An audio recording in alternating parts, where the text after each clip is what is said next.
मालवणी भजी म्हटलं का आपल्याला आठवतो तो कोकण. कोकणामध्ये लहान आकारामध्ये खूप सुंदर असे मालवणी भजी केले जातात. मग हे मालवणी भजी करायचे कसे? खूप साधी सोपी रेसिपी आहे. तर तुम्हाला मी अगदी परफेक्ट अशी रेसिपी सांगणार आहे. तर व्हिडिओ शेवटपर्यंत नक्की बघा. छान अशी सॉफ्ट भजी आणि वरून कुरकुरीत अशा प्रकारची मी मालवणी भजी करून दाखवते. व्हिडिओ जर आवडत असेल तर व्हिडिओला नक्की एक लाईक करा. चला मग व्हिडिओला सुरुवात करूया.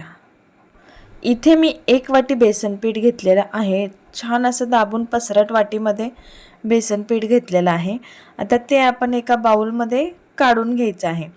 जेव्हा आपण भजी करतो तेव्हा नेहमी पीठ चाळून घ्या, कारण जेवढं पीठ मोकळं होतं ना तेवढे भजी छान होतात. आता इथे मी अर्धा चमचा इतकं जिरं घातलेलं आहे. अर्धा चमचा ओवा घेतला आहे, पण तो छान असा हातावर चोळून टाकायचा. चोळून टाकल्यामुळे त्याला खूप छान स्वाद येतो. तर अशा प्रकारे ओवा आपण ह्यामध्ये चोळून टाकायचा आहे.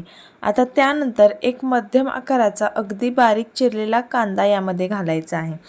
कांदा तुम्हाला जेवढा बारीक चिरता येईल तेवढा छान असा बारीक चिरून घ्यायचा आहे. त्यानंतर 2 हिरव्या मिरच्या इथे मी बारीक आकारामध्ये चिरून घेतल्यात. तुम्ही कुटून वाटल्यात तरी चालेल. आणि भरपूर सारी हिरवीगार अशी कोथिंबीर घेतलेली आहे. आता त्यानंतर चवीनुसार मीठ घालायचे. इथे मी सैंधव मीठाचा वापर केला आहे. तुम्ही साधं मीठ वापरलेत तरी चालेल. आता हे कोरडे जिन्नस व्यवस्थित असे एकत्र करून घ्यायचे आहेत. त्यानंतर थोडं थोडं पाणी घालून छान आपण हे बॅटर बनवून घ्यायचं आहे. एकदम पाणी घालायचं नाही आहे, अगदी थोडं थोडं पाणी घालून छान असं बॅटर बनवून घ्यायचं आहे. आता आपल्याला अजून पाण्याची गरज लागेल. तर अशा प्रकारे थोड्या थोड्या पाण्याचा वापर करून हे बॅटर मी तयार करते. जेव्हा आपण भजीचं पीठ मळत असतो तेव्हा एकाच डायरेक्शनमध्ये छान असं पीठ फेटून घ्यायचं. यामुळे काय होतं, जी भजीमध्ये पोकळी धरली जाते ती खूप सुंदर आणि भजीची जी जाळी धरते ना त्यामुळे भजी खूप छान असे टेस्टी लागतात. तर अशा प्रकारे पीठ फेटून घ्यायचं आहे. आता ह्यामध्ये आपण तुम्ही पाहू शकाल की पीठ छान फेटलं गेलं आहे. त्यामुळे थोडासा अगदी आपण सोडा घालणार आहोत. चिमूटभर घालायचा आहे आणि त्या सोड्यावर 1 चमचाभर इतकं पाणी घालायचं आहे आणि पुन्हा हे बॅटर अगदी व्यवस्थित फेटून घ्यायचं आहे. तुम्ही कोणत्याही साईडने फेटा, पण एकाच डायरेक्शनमध्ये हे पीठ फेटून घ्यायचं आहे.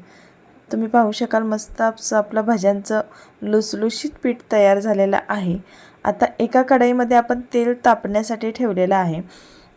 जेव्हा भजी तळतो ना आपण तेव्हा मीडियम फ्लेमवरच भजी तळायची, स्लो किंवा फास्ट गॅसवर तळायचे नाही.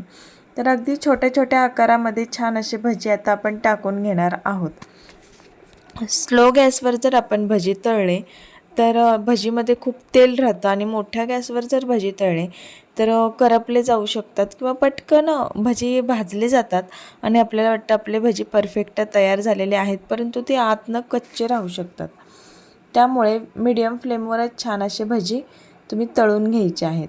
आणि जरी तुम्ही स्लो गॅस केला तरी जेव्हा आपण भजी काढतो ना त्यावेळेस गॅस मोठा ठेवूनच भजी काढायची. त्याचं कारण काय, जेव्हा आपण भजी तळल्यानंतर काढत असतो तेव्हा भजीमध्ये खूप सारं तेल असतं. जर मोठा गॅस ठेवला तर ते तेल पूर्णपणे निघून जाऊन छान असे आपले कमी तेलाचे भजी तयार होतात. आता मस्तपैकी भजी तळून झालेले आहेत.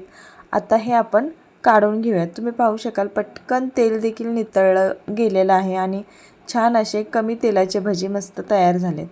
आता अशा प्रकारे आपण हे भजी काढून घेऊयात आणि दुसऱ्या बॅचमध्ये आता आपण भजी टाकायचे आहेत. आता पुन्हा एकदा अगदी त्याच साईजमध्ये आपण भजी टाकून घेणार आहोत. तर मालवणी भजी अशा प्रकारे खरंच नक्की करून बघा. लहान मुलं जर असतील तुमच्या घरात तर ती खूप आवडीने खातील, खूप सुंदर होतात. अगदी तुम्ही टिफिनलासुद्धा हे भजी देऊ शकतात. अजिबात तेलकट होत नाही. तुम्ही जर मी सांगितलेल्या टिप्स सगळ्या फॉलो केल्या आणि मी सांगितल्यानुसार जर तुम्ही भजी केले, त्याच प्रमाणात अगदी बनवले तर तुमचे परफेक्ट मालवणी भजी तयार होणार आहेत आणि खूप चवीला तर एवढे भन्नाट लागतात. तर नक्की करून बघा. आता अशा प्रकारे आपले दुसऱ्या बॅचमधले देखील भजी तळून झालेले आहेत. हे देखील आपण काढून घ्यायचे आहेत.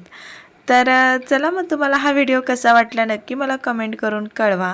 तसेच व्हिडिओ आवडला असेल तर व्हिडिओला नक्की एक लाईक करा, व्हिडिओ शेअर करा आणि सर्वात महत्त्वाचं आमचं आपलं स्वयंपाकघर आणि आपण या यूट्यूब चॅनलला सबस्क्राईब करायला विसरू नका. तसेच शेजारील बेल आयकॉनलाही क्लिक करा, जेणेकरून येणाऱ्या नवनवीन व्हिडिओचं नोटिफिकेशन सर्वात अगोदर तुमच्या मोबाईलवर येईल.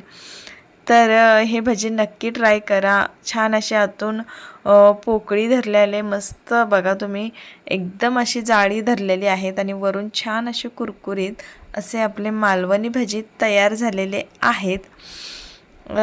थँक्यू.